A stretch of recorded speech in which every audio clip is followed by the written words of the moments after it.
let's go, because you know what I came here to do. I don't get paid for overtime. I'm here to fight. I had a word with somebody offline, and they were right. Like, what do I expect? Talksport are a PLC, public limited company. It's all about views, advertisement, endorsements from sponsors. So clickbait, one-sided journalism, outrageous things being said, it's all fair game, I guess. But then again, there's a lot of YouTube channels that do that. Clickbait, say things, that might get a negative reaction from certain fans of fighters, certain parts of the media, or even the fighters themselves. Now, they're coming under fire, Talksport, for their interview with Chris Eubank Sr. Now, we know Chris lost his son, Sebastian, in recent times, and a lot of people are concerned about his mental well-being. Like, some of his interviews, in their opinion, have been proof that Eubank hate himself. And they're saying that Talksport, knowing this, shouldn't have let him on to basically shit on his son. Look, Talksport definitely planned to have a controversial interview.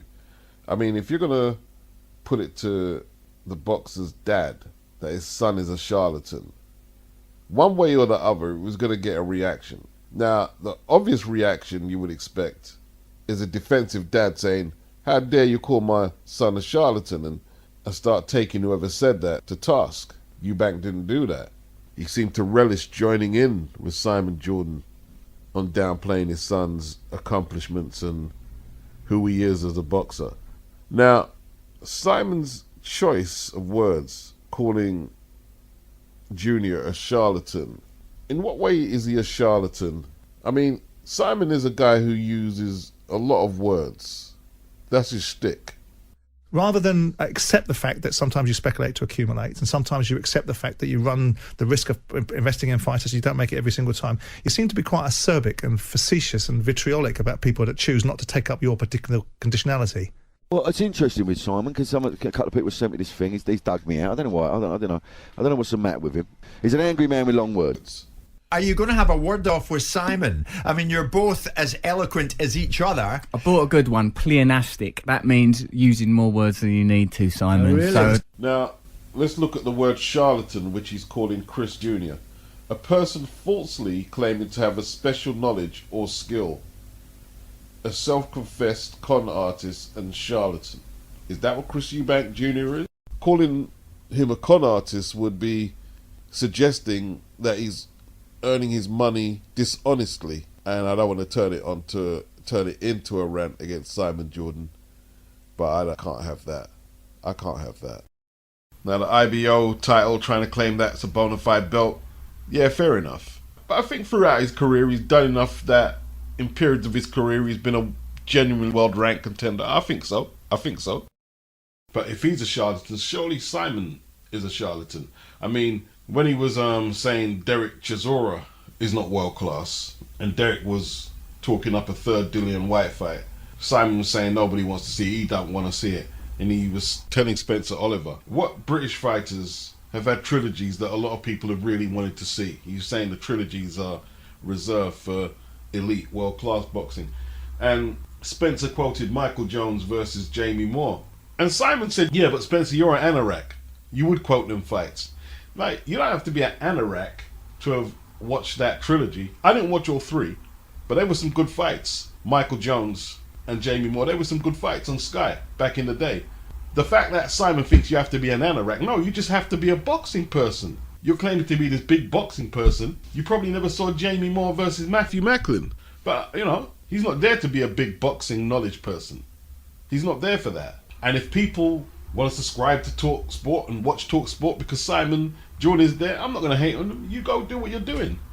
But it's more troll boxing than you go there to get any real knowledge. We got to establish that. People talking about how real he is. Sometimes he comes up trumps, like when he took Suleiman to task. Yeah, he done very well. But for the most part, it's just troll shit.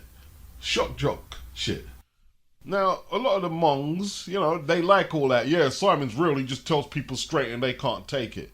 But yeah, if we were to tell you a lot of shit straight, no chaser, let's see how well you would take it. it's not always the way to get positive responses or a constructive dialogue from a boxer by telling him you're a charlatan. Ultimately, Simon Jordan is not responsible for Chris Eubank's public image or his mental well-being. Chris decided he wanted to go on there, and if there is a rift between Chris Jr. and Senior, it's not Simon who put the rift between them.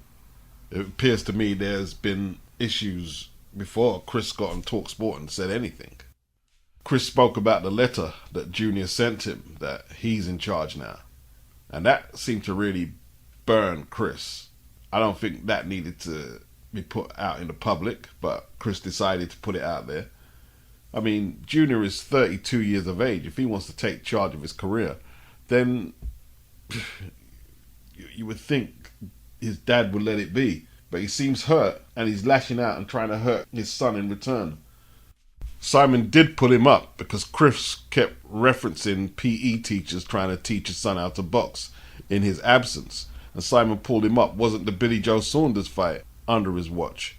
And the George Groves loss was under his watch. But Chris wanted to take credit for the Yildirim victory and the Nick Blackwell victory. He wanted to take credit for the victories, but the losses, he didn't listen. Liam Smith said, all about him, clown. Makes you actually feel sorry for Chris Jr. having to deal with his dad's ego every day in the gym, as well as his own ego. Wow.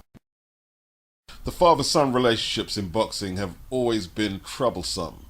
And with Eubank, remember he told Nigel when Conor was turning pro that Nigel needs to be proactive in his son's career. I want to say something to Nigel, Mr. BENN, about Conor. See, Conor may actually turn out to be a good fighter one day. We don't know as yet. But it's not the boxing of which I'm concerned with. I'm concerned with the ordinary life. The people. Who are your friends? Who are you moving about with? His father should be there to watch that. Now, he famously said that he got introduced to particular substances. This took him off track and maybe made him the fighter that he became. Maybe he could have been a better fighter if he wasn't involved with those mates who introduced him to that ordinary life. Your father... Who are you to talk about my life? Who are you to talk about my life? Who am I? Who are you to talk about my personal life in front of all these cameras? Who are you? I find that extremely disrespectful. No, it's not. It's very disrespectful. It's none of your business. You want to talk about my dad, talk about him. Don't talk about me and come with all that. Telling about my life. I would like... Don't talk about my life in front of these cameras. That's my personal life. I don't know about your life. You want to talk about my boxing? I don't know Fair about enough, your life. but don't talk about my personal life. Okay. Right, talk about my boxing. Okay. That's it. Okay. Not my personal life. Okay. His boxing life will be better protected if his father is it, which happened to him. So when the father's close, the fighter is better protected. This is what I was saying. It may have what it takes. You may have that spirit, that energy that your father had. What I am worried about is the outside, the parties, the girls, the media, the guys who throw you off track. That's why Junior is protected, because I'm not moving away from him. I'm always there watching everybody around him. And I'd like the same for you. It's in support of you that I say what I say. No disrespect meant. But Nigel, for the most part, leaves Eddie to handle the promotion. He leaves Steve Sims to handle the training. And he doesn't really interfere. And when Conor got popped for the PEDs, you kind of thought to yourself, well, Eubank had a point. If he had been more active in the everyday running of his son's career, maybe that could have been avoided. But maybe not. The thing is, though, where's the line? Where does being an active part in looking after your son's best interests, where do the lines get blurred? And now it looks like Senior is doing more harm than good because he wants to take too much control of his son's career. Hands up, Simon did pull Chris up on some relevant points. He quizzed him about whatever substance was in Conor's system, that the sole liability is his. Chris didn't want to answer the question directly, and he'd go off on tangents saying, well, whatever is in Conor's system, the trainer and the promoter also have to pay for it as well. And then it seemed like Simon was trying to throw a little shot at Eddie, an indirect shot, saying, yeah, I can kind of see what he's saying, that the promoters and paraphrasing, have also got their hands dirty as well. Typical Simon shit. And it looked like Eubank had some issues with Eddie Hearn, which we know he has had with the Golovkin fight and his son. Obviously, Barry used to promote Senior, and it hasn't or wasn't always amicable between the two. But, you know, he would do well to remember that they were going to go ahead with the fight even after they found out that Conor had whatever in his system. They were going to go ahead with it. And that would have been Chris's decision, and that would have been his promoter, Cally Sowland's decision. What I don't understand is how the British Boxing Board of Control didn't come up if he's trying to make heads roll. He also blamed Eddie for the catch weights, which I found a little strange. Now, Eddie can suggest a catch weight, and yeah, he probably did to get an advantage for Conor. But yo, it's Chris's promoter and his management and he himself who made the decision to agree to it.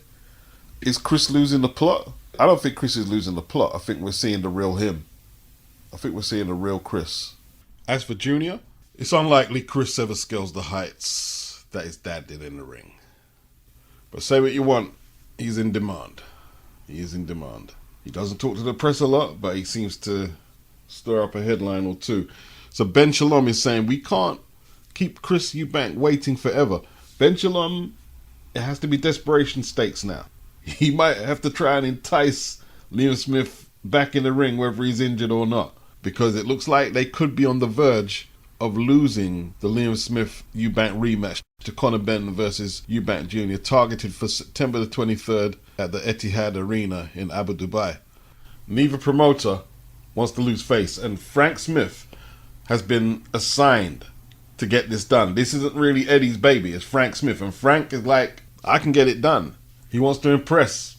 Of course he wants to impress. Now it's went back and forth. It looks like MATCHROOM have had it in the bag, then it looked like Boxer. Now it looks like it's back with MATCHROOM. Where is it headed? So Frank Warren has wrote off Filip Hrgović challenging Tyson Fury for that WBC belt. He's basically said he's not looking to do MATCHROOM any favours. Why should I do them any favours? Now, BT, are they not monitoring the Frank Warren filter and how this sounds to the fans and media? So Frank Warren's complaining that Andy Ruiz priced himself out. But let's say he didn't. You're going to do the PBC a favour by giving him a shot? He's not a mandatory either. So what? Martin Bacoli, you can't do that fight either because you'll be doing Boxer a favour. So basically, you can't do fights where you're going to be doing the other rival promotions favours. Now, you just sound petty amongst the promotional beef. It's not doing favours. Are you going to make some fights? It was just today. Tyson Fury's talking about fighting John Jones and Ngannou in one night for $300 million, while you're turning down potential challengers because you don't want to do favours. Well, the facts are, Frank Warren doesn't have any available ranked contenders in his stable. Joe Joyce has activated the Zhilei Zhang rematch, and Daniel Dubois is going to challenge Usyk for his free straps. So what's you're going to do? You can't fight Frank Sanchez. He's with the PBC. Or is it just Eddie Hearn? We're not going to do Eddie Hearn favours. I mean, if that's where you're going with it, like, a lot of people are going to look at that as petty. And, you know, you're asking people not to blame Tyson Fury, but you're becoming almost as culpable as he is of these fights not being made. Even more so, actually. You're the promoter. You know, Frank's response was, why doesn't AJ fight Hrgović? They're both on the same promotional banner. Well, AJ's not the one bitching and moaning that he can't get a fight. AJ had his schedule lined up. And I don't even know if the Dillon fight is happening or not. But normally, AJ's able to make fights. But making fights seems to be a problem for Tyson Fury. Alright, so this popped up. Billy Joe Saunders, is this on Instagram? The knowledge this man has will bring the A game out. Welcome on the team at Chris Eubank Sr. Billy. Not a clever game, Billy. If Chris Eubank wants to ruin his legacy, if there's any credibility with this post, I don't know. I will say this though. Chris Sr. might be underestimating how tough his son is. I'll leave it there for now. And then, you know, we got these people talking about the loss to Catterall should have been the obvious. There's always been an element of hype with Josh Taylor. They're responding to me saying the Josh Taylor hype job, overrated, post-fight jabs make no sense. And when you look at stats like this, thank you to Nick Harmer, Taylor went on a run of 7 fights with a combined record. His opponent's combined resume was 169-1 before fighting Teo. And that includes the WBSS tournament and the undisputed 140-pound title. Well, doesn't look overrated to me. Never did, to be honest. It's one of them things, you know, like sometimes it can't go on forever. You have your run, and maybe it's over. Maybe it's not. Maybe it's over. But just because the run is over, it doesn't mean that he was overrated. He done excellent stuff, taking on them opponents with a combined resume like that. But that's all I got for now, people. Peace.